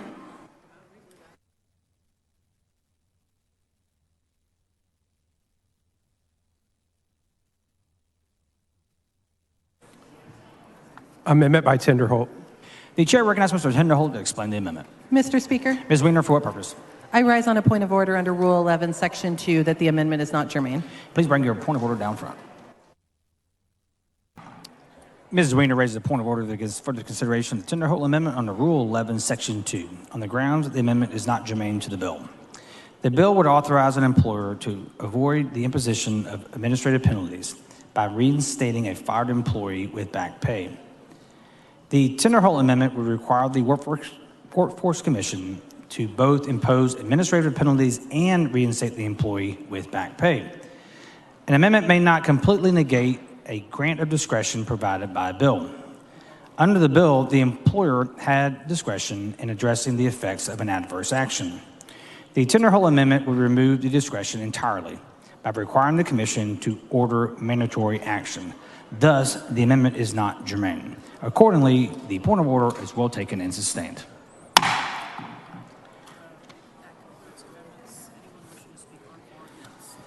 Any member wish to speak for, on, or against the bill? The chair recognizes Mr. Harrison to speak for the bill. Thank you, Mr. Speaker. Members, I rise in support of SB7. And I want to thank the bill author, Senator Mays Middleton, who has been an incredible partner in the fight against COVID tyranny for well over a year now. And I thank the Texas Senate for repeatedly passing bills to ban all COVID vaccine mandates in Texas. I want to thank also every grassroots advocate for medical freedom whose persistence and relentless pressure on their government has led us to this victory today. And I know that the majority of you in this chamber have wanted to ban all COVID vaccine mandates for a long time. So for each of you, to each of you, thank you very much. That's right, that's right. It is unfortunate that we were not allowed to ban COVID vaccine mandates against one of the groups most affected by them. All of our students, college students, nursing students, no, it didn't. All of our students, medical students, nursing students, and college students, our future doctors and nurses, I'm sure you agree, deserve medical freedom too. The majority of Texans want to protect them. The majority of this body wants to protect them. The Senate has repeatedly passed bills to protect them in SB 177 and SB 1024 to protect everybody, including students. That notwithstanding, the Senate has sent us a very good bill today. Texans value freedom and liberty deeply, and I truly believe you cannot have freedom without medical freedom. So since the number one role of government is to protect our God-given liberties and freedom, I strongly encourage all of you to join me today in support of SB7. Thank you, Mr. Speaker. Thank you. The chair recognizes Mr. Wu to speak in opposition to the bill. It is Mr. Wu on the floor of the House. The chair recognizes Ms. Johnson of Harris to speak in opposition to the bill. Thank you, Mr. Speaker and members. When I was a little girl, I remember being in first or second grade at public school, and there was another student who had really, really long hair. Not only did she have really long hair, but there were times in which the teachers would say that she was going to be in one area, or we were going to be careful about being around her, because for religious reasons, she was not vaccinated. And I remember talking to my parents about the uniqueness of that student in our class and why was she different and why were things not the same for the rest of us. And my parents explained to me that it was her family's religious belief that they didn't do what I did, which was to go to the pediatrician and get the vaccinations that I needed to go to school, and that that was their right to do that, but she was probably going to be okay. And she was probably going to be okay because the rest of us, as a community, were doing our part to allow science to address the issues of disease, or in the times when she was sick or we were sick. I remember my parents wouldn't send me to school. And I didn't go because they were thinking about that little girl that didn't have all of her vaccinations. And it really was about us being a community of taking care of the vulnerable. This bill is the exact opposite. This bill is not a need of a priority of which we should be here in special session. We've got real problems. We've got the highest rate of uninsured kids in the nation. We've got real issues with other dire circumstances, and so why are we here? Well, Mr. Harrison's been tweeting while we've been up here. He's been tweeting against the speaker while we've been up here, and I bet that he's prepared for his speech to go out on his next cycle or Newsmax, and he's got his appointment for later. I'm certain that's part of the reason that we're here. I'm also certain that while we're sitting here on this bill, the governor has sent me an email to ask about whether or not we want to join on this poll for this legislation. So this is the epitome of pure political propaganda, of which, welcome to the party, corporate America. You have thought you were free from the drumbeat of politics, but welcome to the party. You're up. Because for the last decade, whether it's been gun issues, whether it's been women's health, our colleagues have told us, I just need this little thing. If you give me this little thing, I can go home and run in my primary and we'll be fine. They'll be satisfied. And then here you are 10 years later with devastating impacts on public policy because years ago somebody decided that this would play well in a primary mailer. Welcome to the party, corporate America. You just saw that my Republican colleagues upped the tax on you from $10,000 a violation to $50,000. And I understand they're going to try to strip this out in conference, but don't think you won't be back here in 2025. Because it's like that movie, The Gremlins. Whatever it is, feeding or watering it, you just keep feeding or watering it. The people that elected us to represent all Texans, not just your perceived primary voters, not just the people that can pay $50 a tweet for people to rally up against you, but to take care of all Texans. I am so grateful to represent the medical center. And I remember, just like you, when you were a kid, learning about Jonas Salk, the man who invented the vaccine to make polio no longer a debilitating and deadly disease, somebody that we value. I remember President Bush giving the Presidential Medal of Freedom to Dr. Fauci. These folks that today will be vilified, and science will be vilified, that there's a reason we're standing here without masks, and most of us are here, and it's because of the folks in the medical center who came up, created vaccines, and by God, when people got sick, kept them from dying. We should be praising them and being grateful to them. But instead, they're getting chased down on social media and chased down at their homes. This is the political environment that is being created not only for our medical community, but now our businesses. Now our businesses. So remember, when people tell you they're pro-business, figure out how they vote on this bill. I'm voting no.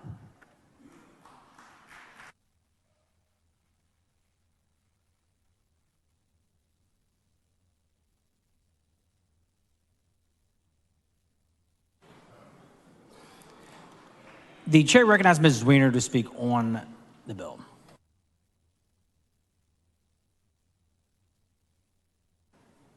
So, Mr. Dutton, for what purpose? Oh, no. No purpose right now. Okay, thank you. Not yet. Thank you, Mr. Speaker. Thank you, members.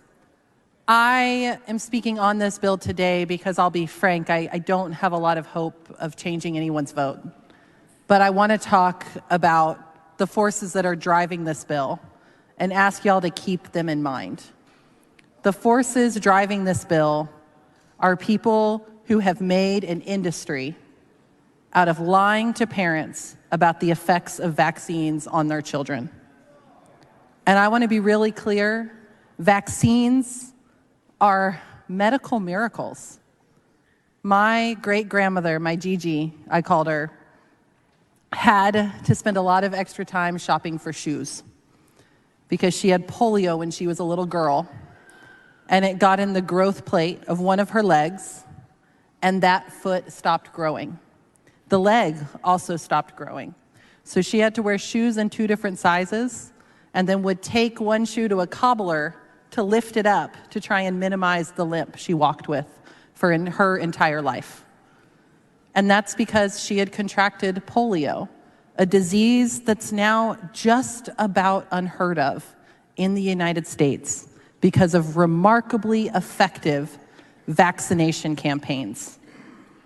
This legislation is limited to the COVID vaccine, and I'm very grateful for that because the COVID vaccine is not their real long-term target. It's every day-to-day childhood vaccine. And the folks who are trying to attack the efficacy of these vaccines, trying to spread lies about potential impacts of vaccines, they are preying on scared parents who are worried about the future of their children.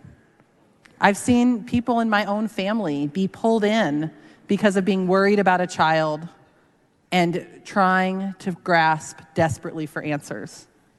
So I want to ask all y'all to please keep that in mind as you talk about this legislation, as you promote this legislation, as you vote on this legislation, that vaccines play an integral role in keeping our communities healthy from things that 50, 100 years ago regularly killed children. Things like measles, whooping cough, polio. We don't want those back in our communities, and I hope you will help push back against the lies that are being told against vaccines in our communities. Thank you, members. The chair recognizes Mr. Wu in opposition to the bill.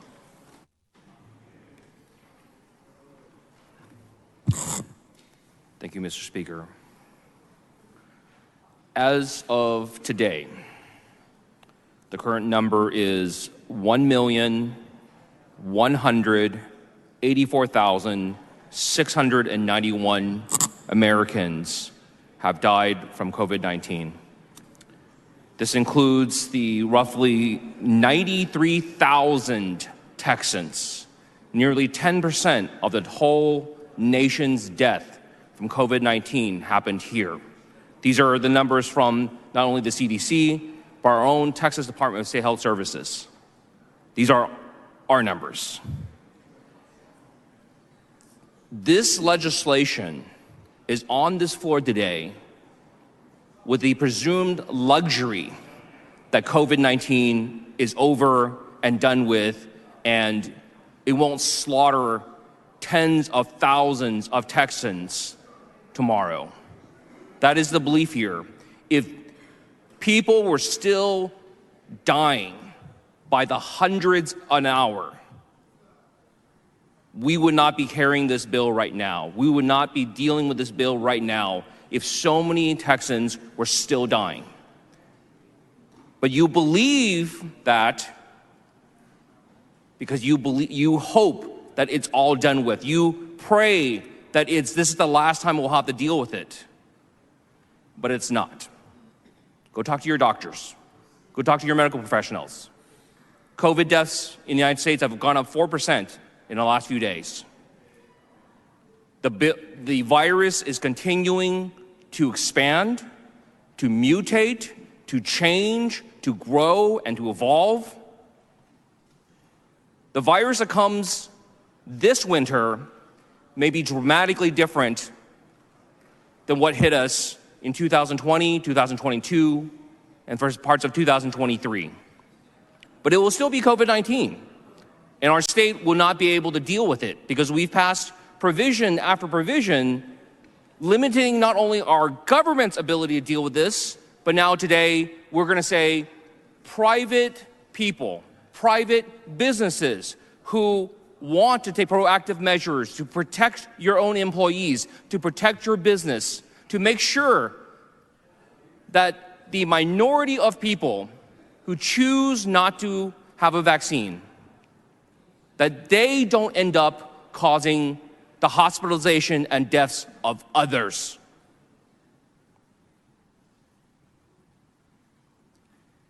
But the thing is, just like Rep. Zwiener said earlier, the real concern is not even this bill. The real opposition of this bill is what is to come. Because we know that this is cracking the door open. We know that this is just the first thing that we're going to do. We will get to bills that ban other childhood vaccines, other necessary vaccines. Right now in Texas, whooping cough, measles, mumps, rubella, they're all making a hard comeback. Diseases that we thought had been eradicated from this nation are back, and they're back in force in the state of Texas. Every time we do this, every time we pass legislation like this, we send a very clear message to the public. We reinforce misinformation. Look at the news articles right now. For those of you that are farmers and ranchers, the number of people not vaccinating their pets for rabies has gone up dramatically. And for those of you who work with animals, you know what rabies does. You know that if a person gets bit by an animal that has rabies, it is a 99.9% fatality rate. There is no hope. And yet, we continue to pass legislation like this that reinforces misinformation. That people out in the public will look at this and see, yeah, you know, I think the crazy people are right. Because the legislature is passing this stuff, they must be right. There are real consequences for this, and just because those consequences are not on your desk at this moment does not mean that our state is not going to have to face them sometime in the future. And that future might be coming really soon, because our herd immunity rates for many, many diseases throughout our urban areas are not being met. And we're going to see massive outbreaks in other diseases. I urge you to vote no. The chair recognizes Ms. Goodwin in opposition to the bill. Thank you, Mr. Speaker. Members, I am very concerned about the expansiveness of this bill, particularly after the amendment to it. We don't know what variants are coming with COVID-19. It's easy to say, well, the worst is past, but we don't know that. As a small business owner, maybe you might say a micro business owner, the $50,000 fine is very concerning. So just imagine a scenario, which is one that I work within. I'm a real estate broker. I hire an administrative assistant as a contract, under a contract. In casual conversation, I ask if she or he has been vaccinated. Because one of our meetings, that person will be coming into my home where I may have a family member with cancer or an infant there at that particular time. I realize it's not working out with this administrative assistant, and I say, I'm going to end the contract. That administrative assistant gets upset and says, she asked me if I had been vaccinated. She let me go. I'm now suing her for $50,000. That's a lot of money for a small business. This could crush our small businesses. So I think that in addition to all the other reasons that have been laid out before, that we should be thinking about the impact and the unintended consequences of this bill. Thank you.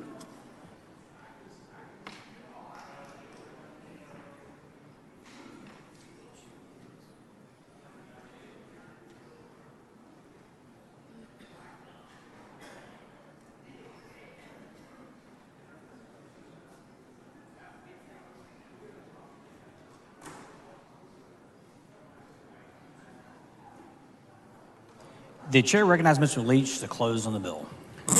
Thank you, Mr. Speaker. Members, I appreciate the vigorous debate on Senate Bill 7, and I am proud to have in front of you for final passage the nation's strongest ban on COVID vaccine mandates. Mr. Speaker. I want to be very clear. That's right.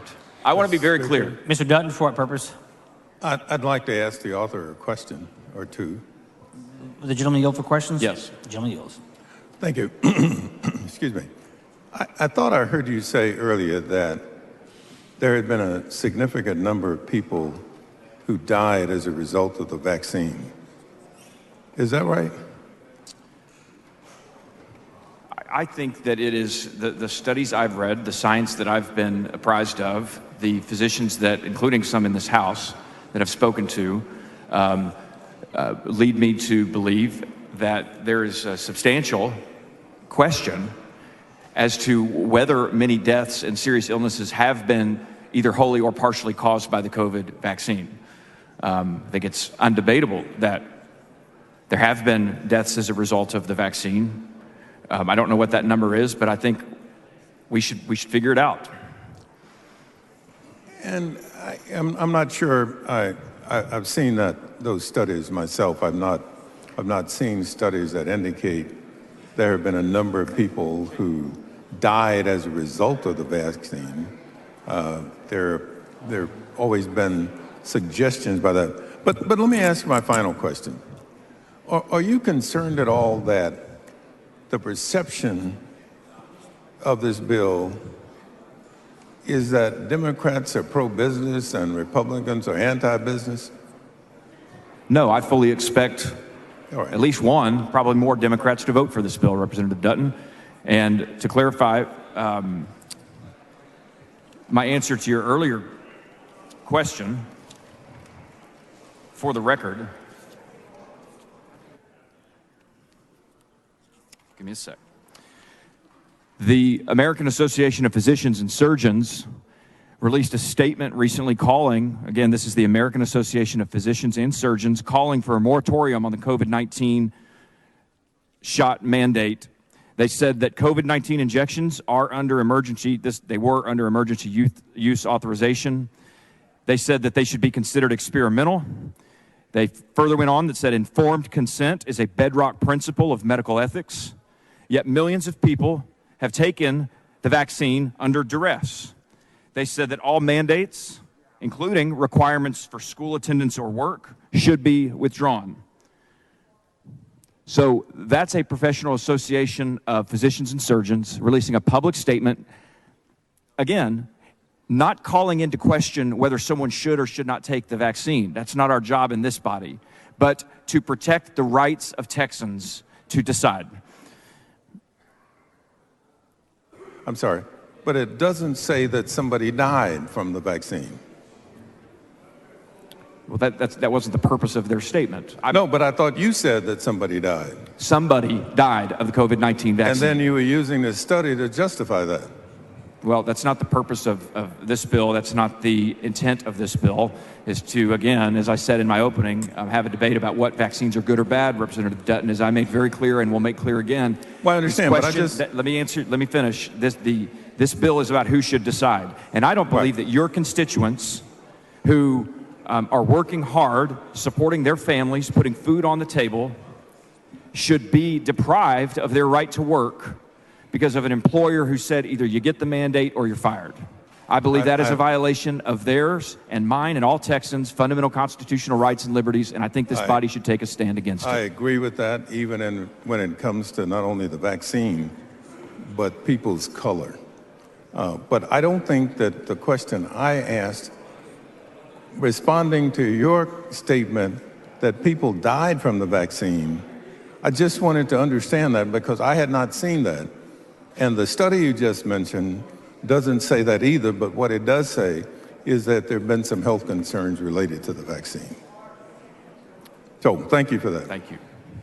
Members, under Speaker Phelan's leadership, this body is about to pass the nation's strongest COVID-19 vaccine mandate ban. I appreciate the Speaker. I appreciate Calendars Chairman Burrows and the members of the Calendars Committee for getting this bill and other important bills to the floor for a vote. I ask that you would join me in supporting this. I'm so grateful to have led the charge in this in the House, to have Senator Middleton help me out on this. I'm grateful to have your support and your vote. Members, this is something that this House can stand proudly behind. I hope that the Senate will agree with us on this. Again, Texas citizens should not lose their right to work and should not have their fundamental liberties and freedoms violated because of COVID-19 vaccine mandate bans. And with that, Mr. Speaker, I move passage. The question occurs on passage of third reading of SB7. This is a record vote. The clerk will ring the bell. Show Mr. Leach voting aye.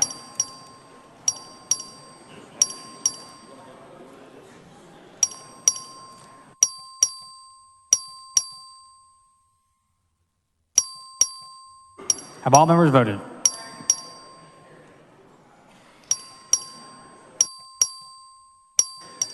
Have all members voted? There being 90 ayes and 57 nays, SB7 is passed the third reading.